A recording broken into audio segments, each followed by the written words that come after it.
भारतीय पंचांग सोडलं तरी ज्यू, इस्लामी, ख्रिस्ती, यहुदी वगैरे जगभरातील पंचांगांनी 12 महिने बरोबर 1 वर्ष अशीच कालमांडणी केली आहे. भारतीय पंचांगानं मात्र दर 3 वर्षांनी एक अधिक महिना ठेवण्याची पद्धत स्वीकारली आहे. दर 3 वर्षांनी आपले असे 1 वर्ष येते की त्या वर्षी 13 महिने असतात.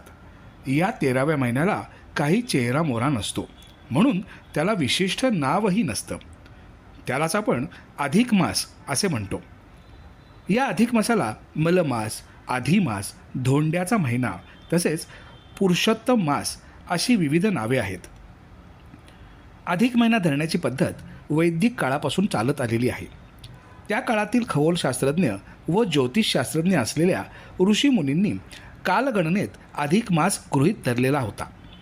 तत्कालीन प्रतिभावंत महापुरुषांनी गणितशास्त्राच्या आधारे सर्वांगीण विचार करून या 13व्या महिन्याची जी अचूक परंपरा चालू केली ती आजच्या युगातील प्रज्ञावंतांनी व शास्त्रज्ञांनीही स्वीकारलेली आहे. दिवस, महिना आणि वर्ष ही कालगणनेची मापे आहेत. पृथ्वीची स्वतःभोवतीची एक प्रदक्षिणा म्हणजे 1 दिवस. चंद्राला पृथ्वीभोवती एक प्रदक्षिणा करायला जो वेळ लागतो तो 1 महिना आणि पृथ्वीला सूर्याभोवती फिरायला जो वेळ लागतो त्याला 1 वर्ष म्हणतात. हे आपल्या सगळ्यांना माहितीच आहे. चंद्राला पृथ्वीभोवती फिरण्याला साधारण 29.5 दिवस लागतात. याला चांद्रमास म्हणतात. अशा 12 प्रदक्षिणा पूर्ण होण्यास सुमारे 354 ते 355 दिवस लागतात. पृथ्वीची सूर्याभोवती एक प्रदक्षिणा संपण्यास म्हणजे 1 वर्ष संपण्यास 365 दिवस लागतात. याला आपण सौरवर्ष म्हणतो. दरवर्षी यात जो 10-11 दिवसांचा फरक पडतो तो सतत वाढू न देता योग्य तो समन्वय साधण्यासाठी दर 3 वर्षांनी म्हणजेच सुमारे 32.5 महिन्यांनी एक चांद्रमास 2 वेळा मोजला जातो. यालाच अधिक मास असं म्हणतात. हा अधिक मास चैत्रापासून अश्विनपर्यंत येतो.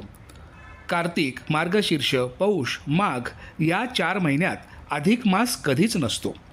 क्वचितच कधीतरी आलाच तर तो फाल्गुनात येतो. हा मास नेहमीच्या महिन्याच्या आधी मोजतात. उदाहरणार्थ भाद्रपद महिन्याच्या आधी येणारा अधिक मास हा अधिक भाद्रपद असा म्हणतात. तर नेहमीचे भाद्रपदात येणारे हरतालिका, गणपती, ऋषीपंचमी असे सण घेऊन येणारा नंतरचा भाद्रपद हा निज भाद्रपद म्हणतात. अधिक महिन्याला शास्त्रकारांनी जरी अशुद्ध मानले असले तरी मंगल कार्य व शुभारंभाची कार्य या काळात करता येतात. तसेच काही व्रतवैकल्यही या महिन्यात केली जातात.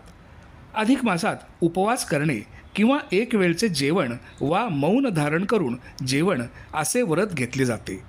आपला एखादा आवडता पदार्थ ह्या महिन्याकरता खाणे वर्ज्य करणारेही अनेक जण असतात. अधिक महिन्यात विष्णू स्वरूप नारायणाची आराधना, व्रत, दान, उद्यापन यांचे विधी केले जातात. 33 महिन्यांचा काळ म्हणून 33 अनारसे व त्यासारखेच मैसूर पाक आदी पक्वान्न त्याच संख्येने अर्पण करण्याची पद्धत आहे. असंच 33चं दान लक्ष्मीनारायणाचं स्वरूप मानलं गेलं असल्यामुळे आपली लेक व जावई यांच्या जोडप्यास दिलं जातं. याला अधिकाचं वाण असं विशिष्ट नावच आहे. अधिक मासामुळे आपले शकवर्ष 13 महिन्यांचे होते.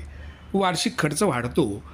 महिनाभर सण उत्सव वगैरे साजरे होत नसल्याने गावगाड्यातील ग्रामीण आणि नागरी रचना असलेल्या ठिकाणच्या 12 बलुतेदारांची मोठी पंचायत होते. त्यांची आर्थिक कुचंबणा होते. म्हणूनच या महिन्याला धोंडा महिना असेही म्हटले जाते. अधिक मासाला अनुसरूनच दुष्काळात 13वा महिना यासारख्या वराक प्रचारांची निर्मिती होते. पण यासाठीच प्राचीन विद्वानांनी या महिन्याला श्री विष्णूचे म्हणजेच पुरुषोत्तम मास असे नाव दिल्याने भगवंताच्या नावाने व्रतवैकल्ये, नामस्मरण करणे तसेच त्याग, संयम, दातृत्व अशा गोष्टींचा अंगीकार करणे ही शिकवण महत्त्वाची वाटते.